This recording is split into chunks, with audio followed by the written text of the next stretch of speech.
Past Due, Savannah Martin Mystery Number 8. Written by Jenna Bennett. Narrated by Amanda Stribling.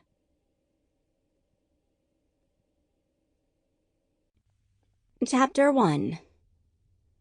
If someone had told me that at my 10-year high school reunion I'd be married, divorced, and pregnant out of wedlock while I lived in sin with my mother's worst nightmare, I would have laughed, politely.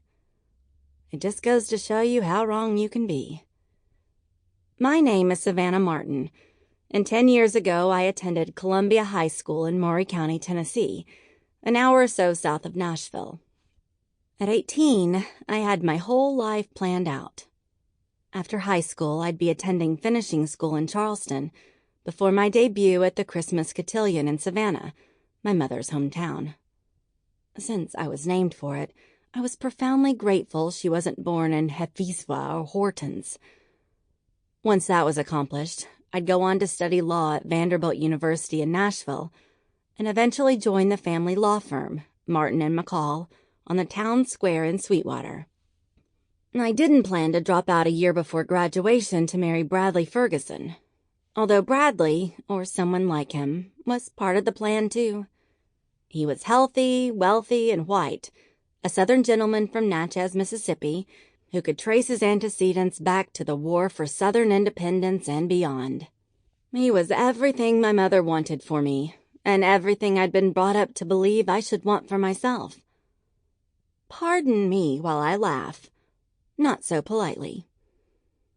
By the time my 10-year reunion rolled around, Bradley was history, ancient and unlamented history.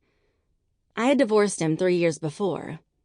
He was kicking his heels in prison, as a matter of fact, waiting to go on trial for conspiracy to commit murder, while his current wife, the one he dumped me for after not quite 2 years of marriage, was dealing with a newborn. I considered myself lucky to have escaped. I consider myself beyond lucky to be pregnant and living in sin with the boy my mother, along with every other mother in Sweetwater, had warned their daughters about. Yes, Rafe was from Sweetwater too, but I had made the trek home for the reunion by myself. He's 3 years older than me, so his own reunion had come and gone a few years ago, something he'd made sure to point out to me, several times. Something he hadn't pointed out, but which I already knew, was that he never goes back to Sweetwater unless he has to. Given the bad memories he has of the place, I don't see any need to push him either. Sample complete. Ready to continue?